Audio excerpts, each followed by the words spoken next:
I'm Gilbert Gottfried, and this is Gilbert and Frank's amazing colossal obsession with Frank Santopadre. I forgot your name That's already. fine. And we're once Used again to at it. Nutmeg.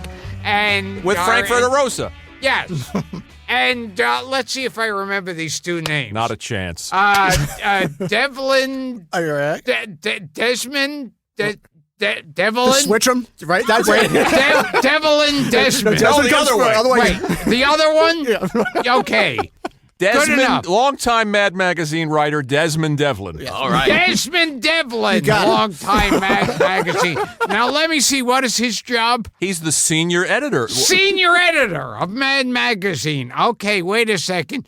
Joe Raiola? Nicely done. I'm so upset my that you God. got my name right. That's a Oh, first. my Would you God. please Well, mispronounce it? This has been Gilbert and Frank's amazing philosophy. Butcher my name. I'm wanting Yeah. you to butcher my name so badly. Well, Joe and Desmond were here. Gilbert and I just recorded with the legends Dick DiBartolo and the wonderful, ageless Al Jaffe. And Desmond and Joe were nice enough to come, and in fact, Joe set up and coordinated that episode with Dick and Al, which when this airs, you won't have heard yet.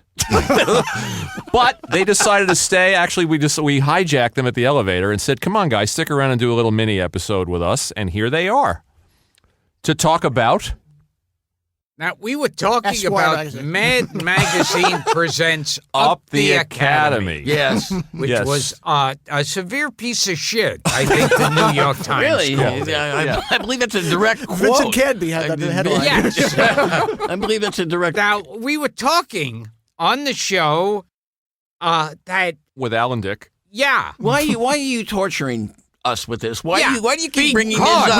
we're not was You responsible enjoy for the this movie. failure. You This enjoy show. that He it does. failed. We with do- such a Yes. we miserable talk failure. about bombs on that. Up the Academy was such a piece of shit that the star of it, Ron Liebman, Yes. had his name removed from the credits. But you understand. And here you are today undoing You his do good work. understand that Mad Writers had nothing to do with that piece yeah. of shit. And It that's wasn't Mad. written by Mad Writers. Mad editors weren't involved in it. It wasn't viewed by Mad Writers. It wasn't Right, it wasn't even viewed Mad by Writers And they didn't said see it was looked upon, if you call it mad, then we could make it like Lampoon. You'll have a whole chain. Yes. I'm sure that's what they were after because you had National Lampoon's Yeah. Animal House. So and something, they still they were seem trying to to be brand coming it. out with National Lampoon things that show up on cable at 4 Yeah, in now the it's all morning. cable fodder. Yeah. And less and less. So of you it. want to talk about what Mad's done wrong over its Yes, 60 I yes. think it's just a continuation. It's all of it. the sour. And Previous they hiring said me. that Gaines had his name and Mad Bill Gaines. removed. Oh, and that the statue, they had a statue Yes, of Alfred yes. E. Newman.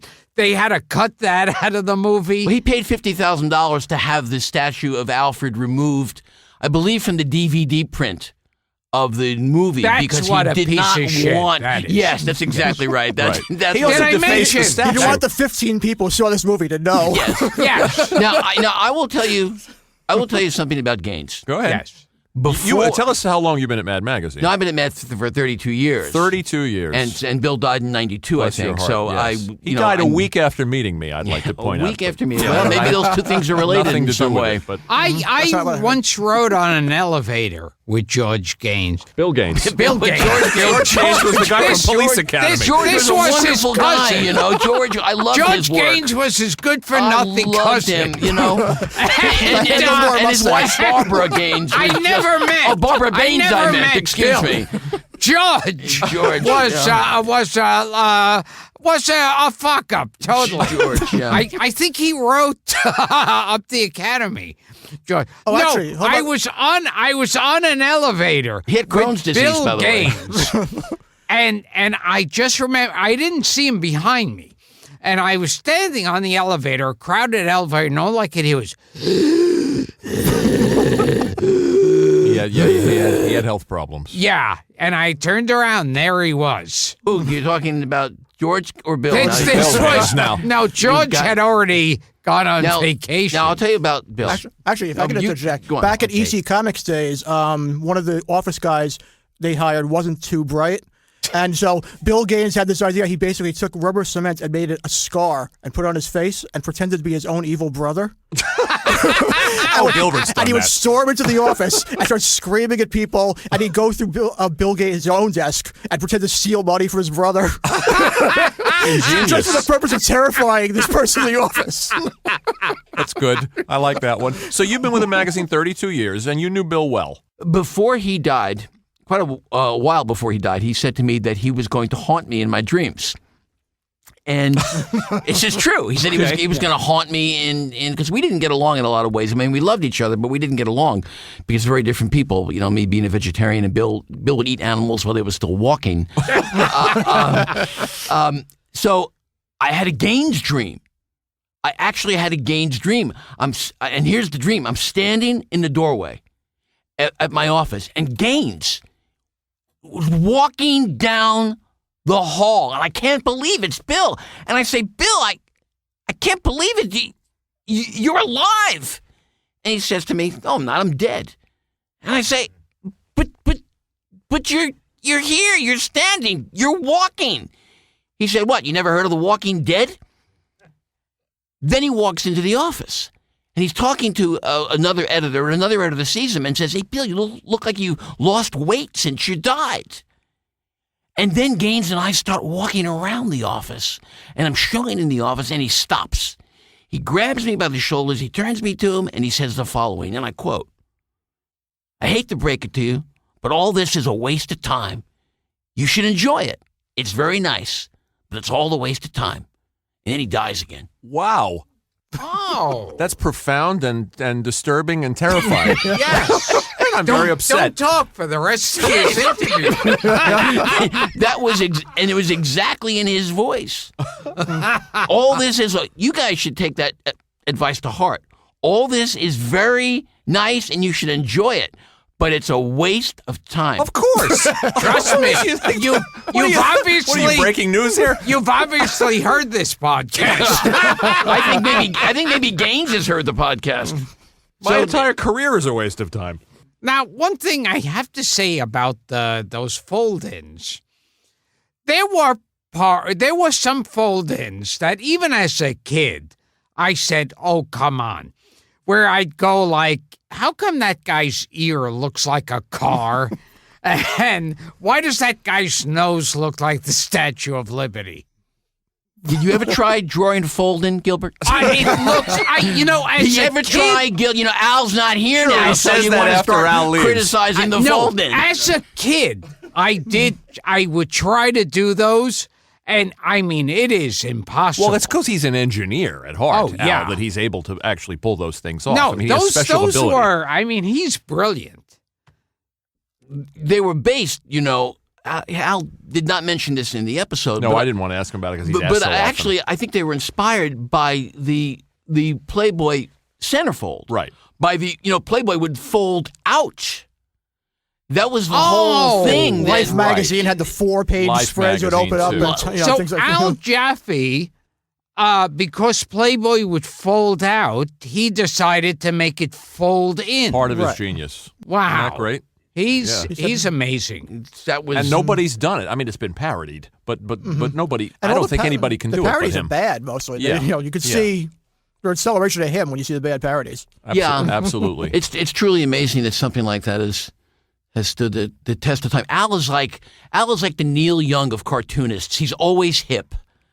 He never goes out of style. No, and it's so cool that the Daily Show and Colbert and this whole other generation, this cool generation of satirists and humorists revere him.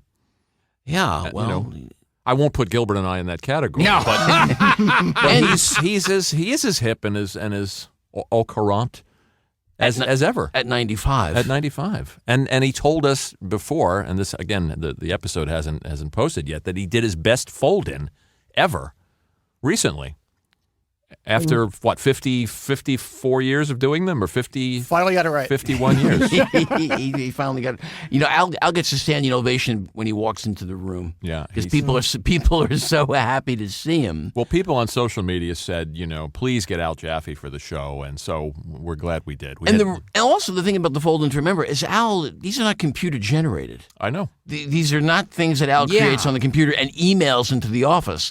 He actually sits at the board and he illustrates them, and he goes through that process, and he brings them in a portfolio the way he would have years ago. So on that level, he never sees the finished picture until it's printed in the magazine himself, because he does it on a hard board. Right. So in his head, he knows what's supposed to happen. He works it all out, but he literally doesn't see the picture any sooner than anyone else. And I've read that he tries to deceive the reader as long as he can. Yeah. But he tries to do a little subterfuge. Oh, yeah. Because that's part of the mastery of the planet. And I asked Al to sign a magazine for me, a Mad magazine. And, it was funny because his hand wasn't steady. He's got like kind of a twitch in it. And it took him a while. And I said, how are you able to do those drawings in the back? I mean, when you have so much, and he said he just loves it so much. And he spends a lot of time on them, too. Yeah. It isn't like he creates a yeah. fold-in in 5 minutes. It probably takes weeks and weeks. I don't think it takes weeks and weeks, but it takes him. His pace of drawing has slowed down a lot. He's 95. So Yeah. So tell us, we touched on the episode, in the full-length episode, on some of the other legendary Mad artists. Gilbert brought up Proheus and Aragonus, and we talked about Jack Davis and Drucker. Any specific memories or stories that you guys have? I mean, some of these guys must have illustrated your pieces over the years. You've been in the magazine when I so first long. started at Mad, I was actually in high school when I actually cut class to come into the office and meet the guys and show them my stuff. And I was able sold slowly, but I sold something. I think I was about 18 or 19. But the first people who drew my article, the first one who drew my article was George Woodbridge, who's a great artist. Another I don't think he's quite as well known to the public as Don Martin or Al Jaffe, people like that, but he was wonderful. Yes. Paul Coker drew a very early one of mine. Yep. Jack Davis, Don Martin. I was getting just the Murderer's Row What a for my thrill first for a series. kid. It was unbelievable. Coker did my first piece in the magazine, which was a thrill, which you helped me sell. You were very patient back in '92. You'll never remember the piece, but it was Coker, and it was such a thrill for me to get into the magazine, but also illustrated by one of the classic guys. You see, for me, when I was a Mad reader, I guess this was somewhat unusual. It was the writers, not the illustrators, that I was. Well, I went to art school. Because for me, it was Frank Jacobs. Right. And, Jacobs specialized in writing, of course, Mad song parodies. And I remember, off we go into the lunchroom yonder, shoving girls out of the way. Come on, boys. He did all the move on. song parodies. That's in the the stuff magazine. I remember. Yeah. And I used to sing that stuff. And that's the stuff that drew me into Mad first. And I remember Mad Magazine used to have this flying machine that would pop up. Oh, the Mad Zeppelin? Yes. The Zeppelin. Yeah, and What's it would the pop story up of on them? different pages. The story is that Bill Gates loves Zeppelins. That was it. That's the story. And so they start drawing one of the pages. He was a Zeppelin freak. I was in his office, when I sold the first piece, and you brought me in. So you were in the old office. I was in the old office. You probably have 485. no memory of this. The Coker piece was called "Practical Joke Items for People Who Hate Pets." And Coker did it, and I came up to the office, I guess, to get a check, and you said, "Do you want to meet Bill?" And of course I did. And I don't even think I've told Gilbert this. And I went in, and there were the Zeppelins hanging in the office, and 4 air conditioners running, probably in the middle of February. And he pulled a bogey line on me. He said, "Here's to the beginning of a beautiful friendship." And That's what he said. I was very touched. And then you called me about 3 weeks later, and you were kind of stunned. You were in a state of shock because he had just passed. Yeah. I mean, I was surprised, but in a way wasn't surprised. I mean, to think about Bill, I would say this. Bill was probably the unhealthiest man I've ever met in my life and the happiest. He really lived life on his own terms.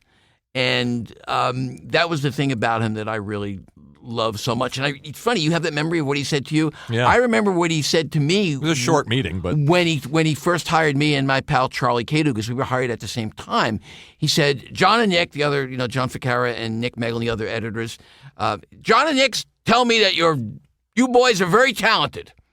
I don't believe them. And then he said, I propose to pay you as little as possible. That stuck with me, and he was not lying. He proposed to pay me as little as possible, and he meant it. And Hilarious. Of course, that was the whole thing about Mad being cheap and all Sure. of that. And Bill really was cheap, Bill, talk about the trips and all that. He was very generous, taking the Mad staff around the world, but he wouldn't allow people to subscribe with a credit card. He wouldn't have a bill me option. You had to pay to subscribe to Mad. He wouldn't spring for spring water. He had an old-fashioned fountain. He didn't want to pay for the water. I remember when he found out, we had typewriters in the 80s. When he found out that I was using the electronic typewriter, non-reusable typewriter ribbons, he made me spend days finding cartridges that were reusable. that's great. There's some stuff like that in Dick's book, in DeBartolo's book. So that he wouldn't have to get bills every month for typewriter ribbons. I remember a Mad magazine that started out, I don't know if it was on the cover or the front page, where they'd say there was some kind of like from a tropical country, these flat cockroaches. Oh, I think they did that for a couple pages throughout the issue. Yeah. So I'm not that even was remembering the this. explanation. I think there's that. And they just started popping up. In Yeah, the so when you margins. turned each page, they would have these throughout the page. And they're perfectly flat, and you couldn't remove them from the paper, but they were alive. That was the idea. Yeah, they said I these don't are remember that. That in the completely 70s? flat cockroaches. I'm forgetting the article. I think it might be an Al Jaffe piece or something. But what they did was they sort of like parceled it out. So you turn the page. They talk about these cockroaches. And you turn like 2 pages later, there's one on the page, and then 2 pages after that, there's like 3 of them, and they start like mounting and growing, and so you feel your whole magazine's infested with The cockroaches. strangest things you remember, guys. Yeah. I mean, they're almost 65 what he's talking years about. of issues. 65 So years. it's hard, to remember this stuff. And what happens invariably to me when I'm on the road, there's always someone at every show who will come up to me and say, I got to tell you, I love the yearbook parody. And, of course, they're talking about the National Lampoon. Of course. They're trying. They're trying. They're giving it their best shot. But Right. Sergio Aragonés, he spent his whole life. People come up to, I love your work. Spy versus Spy is great, and of course, Right. he doesn't do it's Spy versus Spy. Proheus. Right. So Did either of you know Mingo? Norman Mingo? No, Oh my God, there's a name. Norman Mingo died about 1980, didn't he? Okay. So I would have been in high school. Norman Mingo fought in World War I. So he was. I didn't- Wow. He's the I only did World not War I realize veteran that. in bad history. So I did not he realize was a different he passed generation. Well, I can cut that part out of the show. Yep. it's like asking me if I knew Kelly Freas or I wouldn't have asked you I if think you knew Freas Chloe is younger Freas. than Mingo. Did you know Wally Wood? Did I know Wally Wood? He sold him the gun. No, Norman Mingo was retired. He was an illustrator, had his career. He was basically more or less retired, and they put this ad in Mad when Kelly Freas left. They were looking for, actually, I think it was before Freas left. They wanted somebody to do a cover. And so he came in, and then he found it was Mad, and it was like it was beneath him at that point. He was a very respected professional artist, and somehow they got him to draw the first cover illustration of Alfred E. Newman. So that was issue number 30, believe it or not. And he, that somehow led, basically he unretired more or less from Mad exclusively. not know any of this. Here's something that I've never had a clear answer on. Is it related to what we're talking about? No, Or is it is- it no. just something that popped Doesn't into your involve head? George Gaines. When was Lionel Atwill born? Every show has a Lionel Atwill reference. I warn you. I didn't think it was going to be related to the discussion here. I don't know why. Where did Alfred E. Newman come from? Oh, that's the perennial. Yeah. Well, what are we going to say about this? Alfred E. Newman was named after, I used to think it was Randy Newman's son, but it's actually, I believe, Alfred Randy Newman's father. Right, It's Randy, Alfred Newman, Randy the Newman's composer. uncle. Yeah. It was Alfred Newman. Right. But, A film but, composer. That's but right. you know, Good one. the character has been traced back to various sources. It was an advertisement for a dentist in Topeka, Kansas. So what me worry? Painless dentistry. So they pulled the tooth and it didn't hurt. So go. They used to run in political campaigns like, this guy voted for the opponent, the one you didn't like, that kind of thing. So this moron, don't be like him. But it's it's just face no floating one around. really knows exactly where the idiot gap-tooth character, where that idiot gap-tooth kid came from. Well, that's actually why they hired Norman Mingo, because all they had was sort of these old, sort of faded, 1890 and 1920 pictures of Alfred E. Neuman, and they were kind of grainy and, worn out. And they wanted to make Mad a more professional-looking magazine, so we need somebody to paint a good picture of this guy that we can reuse. And that was the assignment. They put an ad in the paper, and Mingo I ended knew up getting none of the job. this. I thought I knew Mad history, and I knew none of this Mingo history. And the thing about Alfred, of course, he's the archetypal fool.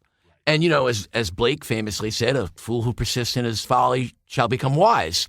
So there's a certain, Alfred, you can play Alfred either way. On one level, he's just an idiot. He's just a total idiot, and it can go that way. But on the other hand, there's something about Alfred that speaks to a certain wisdom. So, I think of that like in the tarot deck, the fool dances on the edge of the cliff and is about to fall off the cliff, but the dog barks to kind of warn the fool that he's in trouble. And so the fool is an intuitive character in a sense. So there is a certain something there, depending on how you play it. Yeah. I want to give a shout out, too, to just since we've mentioned so many artists in this episode and the other episode, one of my favorites as a kid was Bob Clark. Oh, well, Bob Clark, yeah. Jack Rickard, I loved. Bob Clark was beloved in Was the it Jack office. Rickard? I never knew how to say it. Jack Rickard. Those are guys who could do all Really different love- kinds of articles, because a lot of the artists had their specialty. Obviously, like Prohius did Spy vs. Spy, Yeah. more or less exclusively, with a few extra articles here and there. I love those And Sergio guys. did the margins. But yeah, Clark and Rickard were really like the you wouldn't call them bench guys, but basically they could do a movie, they could do ads, they could do gag Yeah. cartoons, and just invaluable to have when you have to put out a 48-page They're both magazine. gone, aren't they? Yeah. Yeah. And Paul Coker's still around. Paul Coker's Oh, with yeah. us. Paul is Paul- one of several guys who's been working with Mad for over half a century. Yeah. And Paul Coker's designs were used by Rankin Bass in the 1960s on Frosty the Snowman. Yep. Now you Yeah. see, that's the kind of Year stuff Without in a your Santa brain. Claus. Yeah. That's the kind of stuff in your brain. If you go that- and you look at those cartoons, you will see Paul Coker's art. You'll see Paul Coker's designs. I wrote an article about 2 or 3 years ago about global warming, and Paul Coker drew it, and in the cartoon, in the pages, he drew Frosty the Snowman sweating to death from global warming. Love it. Which is his own character. Love it. I remember National Lampoon did a takeoff on Mad Magazine, and one of them was snappy answers for stupid questions, and it was like stuff like, "Hey, is this where the bus stops?" And the other guy goes, "Fuck you." well, actually, the most infamous spoof of Mad, Yeah. not many people know this, Okay. was done by Al Goldstein in Screw. Oh, yes. I did know it. Al Goldstein, you He's love the come up idea on of this show. Goldstein did an actually filthy spoof of Mad, filthy with Alfred E. Newman and Fellatio and I don't remember all of it, but it was completely graphic and tasteless with that very low quality Screw photoshopping. yes. Now understand this, that Goldstein and Gaines, They were buddies. They were friends. Yeah. They were friends. So, but here's Goldstein using these copyrighted characters. He does stuff with the lighter side, filthy, just completely filthy. So Gaines has to cover his ass. So Bill writes Al a letter that says, "Dear Mr. Goldstein, as the publisher of Mad Magazine, I am absolutely outraged that you are doing this. And furthermore, I demand that you remove your newspapers from the newsstands by such and such a date, or you will be sued." And the Screw was a weekly, and Gaines gave him a date by which he knew that the issue would be off the stands. That's great. That's a great story. And I also remember there was like one phony ad that had Bill Gaines in it. As long More as than Bill Oh, yeah, appeared more yeah, than one. But there was that one with it was like that kind of the Belgian belly buster. Yes, The Belgian belly It was buster. Bill, Dick's book. and who are the others? That's Al Goldstein. Al Isn't that- Goldstein. Al Goldstein. I thought And so. Lonnie Brenner, right? Lyle Stewart. Lyle Stewart. Okay. Yeah, because I remember thinking, like when we were talking about Al Goldstein, I thought I remember them both in that ad. You're reminding me of something.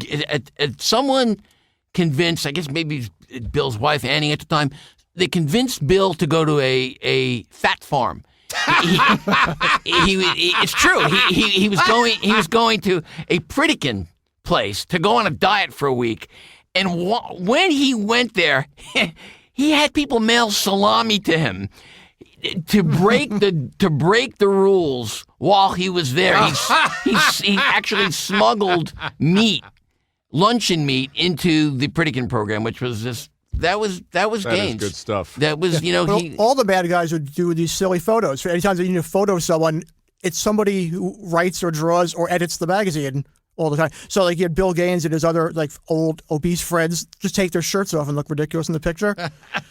They called me in for one once. They were doing a catalog of various courses or something, and they said, "Come in and you have to wear a suit because you're like a successful businessman in this photo." I said, "Okay, so show up on Wednesday with dress nice." So I said, "Okay, fine." So I show up there. I said, "Oh, okay, we switched some things around because you're not a businessman anymore. You're going to be a psychotic dwarf." I said, "Okay."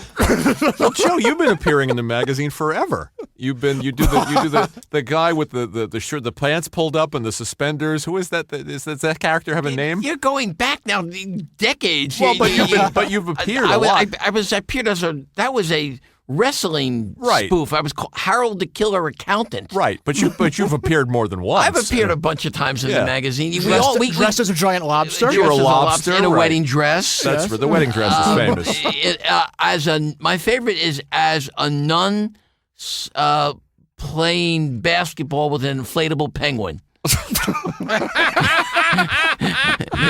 That's probably my favorite. We can't afford models. Right. We can't afford That's models. why when I write a piece, it's for Photoshop. That's what Yeah, you do. It's easier. And listen, your great piece in the magazine, which has been reprised recently, Thank is the you. banana. The banana Republican You're piece. too kind. You're too kind. Oh, you have to be kind. I wrote something similar once at one point, and they wrote back to me and they said, "Look at Frank's article and try to make it in that vein." That's absolutely serious. You flatter and embarrass me at the same time, boys. Yes, I was proud of the way that. And what was the connection or opinion of Mad TV? We like Mad TV. Yeah? We like Mad TV. I mean, it was very successful. It ran. It's coming back. Carol. Is that true? Carol Leifer just posted yesterday that she's going to be one of the writers on it. No kidding. Yeah, it's coming. I think it's coming back for 8 episodes or 11 episodes. We had But Carol on here. Nice show. It ran for a long time. It ran for 11 years or 13 years, and it really didn't reflect the magazine, I would say, all that well. It was a different style of humor. The Mad Cartoon Show on the Cartoon Network really had more of the magazine sensibilities than Mad TV did. But I think Mad TV was really good for Mad. Introduced us to a whole new audience. So I liked it. I liked it too. Yeah, I mean, it really wasn't the magazine. No. But it was. It's Quincy It's more Jones. like a Yeah, Quincy. Saturday Night Live. Yeah, but it And- didn't embarrass the magazine in any way. No, and it wasn't- can't- wasn't, Unlike Up the Academy. to bring it full circle. Lest we I said forget. Ron Liebman did something to take his name off that movie. Yeah, so I heard. I was asking Des through the glass before. I think it was Robert Downey Sr. I think it was. I mean, couldn't- the guy made 2 terrific. Right. I couldn't communicate satires. I believe that's true, but I'm not sure. I'm through pretty the sure glass. it's true. I think The other thing I will say, think you're director right. of Putney Swope. is Oh, that that I know is true. Yeah. Mad TV came out of the West Coast. Right. I think of the magazines as having really New York sensibilities. Of It course. really has New York sensibilities. So And it that's terrified me when I thought you guys were going to leave. And terrified you. Yeah, He's employed there. You're employed there. I'm glad you stuck around. You want to throw in any plugs, any mad plugs, or any personal plugs? You've got a radio show. Oh, it's out of WDST out of Woodstock on Sunday mornings. I mean, It's a good. Gilbert and I have been on the show. you guys have We've been on. been guests on the show. Oh, yeah. We do a good show called the Woodstock Roundtable. Okay. Every Sunday morning on WDST.com. But more importantly, you can subscribe to Mad and go to madmag.com and you can subscribe to Mad or get the digital version of Mad. And we're also we have now available on Zazzle our Trump poster, "Make America Dumb Again." I love it. With the basically Alfred E. Newman on a spring popping out of Trump's head. Trump's been very good for Mad and for comedy in general. Yeah, it's the old question: what do you do when life becomes weirder and darker and sillier than anything you can actually satirize? With him, it's arrived. There's an issue, an article in the new issue that I wrote, basically taking Bible quotes and Trump quotes and putting them side by side. Since Trump said the Bible's his favorite book, so sort of putting his own quotes to the test. And I don't want to spoil the surprise, but It's a double-edged sword. It's kind of how do you top the ridiculousness of this guy, and at the same time, he's kind of a gift. Right, right. Well, it's true of a lot of people. It was true of Ted Cruz, and it's true of Bush. You know, Des, you have anything to plug? I believe Up the Academy's out on DVD. You doing a commentary? you know, I heard that was so bad that Mad actually paid to take Alfred Somewhere between $10,000 and $50,000. Yeah, In fact, I don't know if I've said this. Ron Liebman had his name taken off it. I don't know if I meant. And I want to shout out, since you brought all those writers up, the great Mad writers that we grew up on, and some of them are gone, but Larry Siegel and Stan Hart and Dick DeBartolo, who we had here, and Frank Jacobs, and am I leaving anybody out? Arnie Kogan. Arnie Kogan, who's still around, and we should get Arnie still for the writes for Mad podcast. from time to time. He's, Yes, Arnie Kogan's still around. Who am I leaving out? I said Larry Siegel. Let's see. Lou Silverstone was The great Lou Silverstone. Sure. These guys deserve a mention. and they just got one. And, Yeah. and more than that. And it's strange. I grooved to the artists. I wasn't a comedy writer then. I was going to be an illustrator. So I was into Bob Clark, and I was into Ricard and Woodbridge. Yeah, I couldn't have named who those guys were those guys, at the time. I wrote an article maybe 20 years ago. I'm trying to think.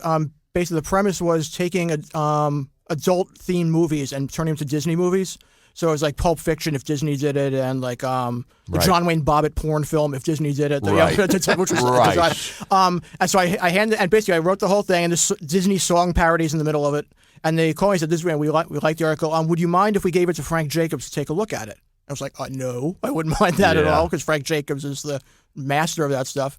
And basically, he just went over it and like added a few things, and so it ended up being like a co-credit. Like I was by me with with additional material from him, and it was like a class in comedy writing because I took a look at the thing and That's great. And I'm looking, saw my song, what I wrote, and I said, "Oh, look here, he completely threw my thing out and wrote this, and it's much better." And then some of them, he said he left mine alone. I was like, "Oh my God, he liked it." And then some of them were like half and half. He took like what I wrote and just added lines here and there, and of course every one of his lines improved it. He's still a master. Like the John Wayne Bobbitt one of the ones I wrote was a parody of Zippity Doodah, the song. So it was like when he's getting his penis cut off, it's like snippity ooh-ah. So it's like snippity ooh-ah, snippity a. And then Frank's the one who writes I, not to mention oy vey. That's great. And that's Frank Jacobs one. He's ahead above everyone and else. I remember the same Jacobs song you did. Isn't that strange? Yeah, there were a whole bunch of them. Yeah. Weird Al cites Frank. As Yeah, we kind had of, Weird Al on the show, and we talked a little about that. Big Mad fan. These guys are influences, and they deserve a I don't know if mention we should and try more. this without preparation. At a Christmas party, Joe and I once sang a Frank Jacobs song, the Christmas song, "Sticking Out Their Greedy Little Hands." Do you remember this at all? Doorbells ring. Yep, that's You guys want to hear a Frank Jacobs Christmas song? Not really. Thank you. Listen, I mentioned it. It was not my idea. He starts singing it. Give and us I a couple joined of in. bars. You remember it? sure, I remember it. Go quick. Doorbells Ring, ring, it's the season, and you know what's the reason. There's someone out there who's after his share, sticking out his greedy little hand. First to come is the doorman. He'll complain he's a poor man. The janitor's next on some weak pretext, sticking out his greedy little hand. I like it. Ah, Okay. I guess if that's not a cue to wrap up the show, That's a cue to wrap the show I don't 4 know minutes why. ago. Jacobs is still a genius. Yeah. I'm a very talented person, really. Yeah. I'm sorry I got talked into that. Do you want to plug any of the Lennon shows or any of that stuff? Well, given that the next, you know what, we have a Bob Dylan, Plug it, brother. Positively Bob Dylan, Volume 2. Right. I'm producing. Okay. That's at City Winery here in New York on August 3rd. Okay. And tickets are available at citywinery.com. Definitely be up before August 3rd. That'll be a great show with Aeneas Mitchell and Steve Forbert and Nellie Mackay. And Okay. Get tickets and come. It'll be great. Fantastic. Okay, so from Mad Magazine, we've been talking to Joe Ravioli and Desmond Tutu. Well, those are like mad names. That's in honor. That's in the spirit of the magazine. What do you say? Thank you, Gilbert Gottlieb. You know? Thank you, guys. Thanks for sticking around. And this This has was been fun. Gilbert and Frank's Amazing Colossal Obsession. Here we go, boys.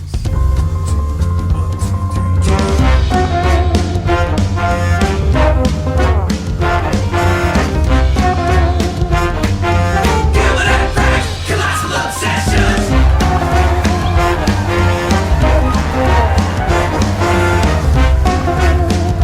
Gilbert and Frank's Colossal Obsessions.